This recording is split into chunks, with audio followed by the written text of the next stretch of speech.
అందరికీ నమస్కారం. వైఎస్ షర్మిలకు ప్రమాదం, తీవ్ర దుఃఖంలో జగన్ తల్లి. ఈ విషయాలను తెలుసుకుంది వీడియో కంప్లీట్‌గా చూడండి. అప్పుడే మీకు కంప్లీట్ ఇన్ఫర్మేషన్ ఏంటో అర్థమవుతుంది. అదేవిధంగా చాలా మంది వీడియో చూస్తున్నారు గానీ సబ్స్క్రైబ్ చేసుకోవడం మాత్రం మర్చిపోతున్నారు.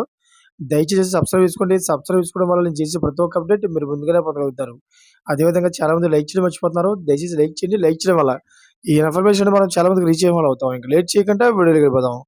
ఫ్రెండ్స్, కాంగ్రెస్ బలోపేతం అవుతుందా? ఆ పార్టీకి ఛాన్స్ ఉందా? షర్మిలతో అది అసాధ్యమేనా? ఇప్పుడు పొలిటికల్ సర్కిల్‌లో ఇదే చర్చ నడుస్తోంది. ఎన్నికలకు ముందు షర్మిల పీసీసీ అధ్యక్ష బాధ్యతను స్వీకరించారు. దీంతో కాంగ్రెస్ పార్టీకి మైలేజ్ వస్తుందని అంతా భావించారు. అయితే ఎన్నికల్లో ఘోర పరాజయం చవిచూసింది కాంగ్రెస్ పార్టీ. అయితే ఒక్క షర్మిల మాత్రమే కడపలో ప్రభావం చూపించారు. 1,50,000 వరకు ఓట్లు సాధించగలిగారు. మిగతా చోట్ల కనీసం డిపాజిట్లు కూడా దక్కలేదు.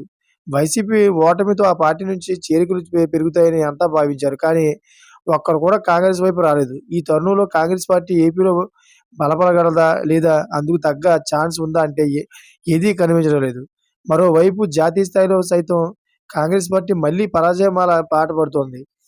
అయితే దీంతో ఆ ప్రభావం ఏపీ లాంటి రాష్ట్రాల్లో పడుతోంది.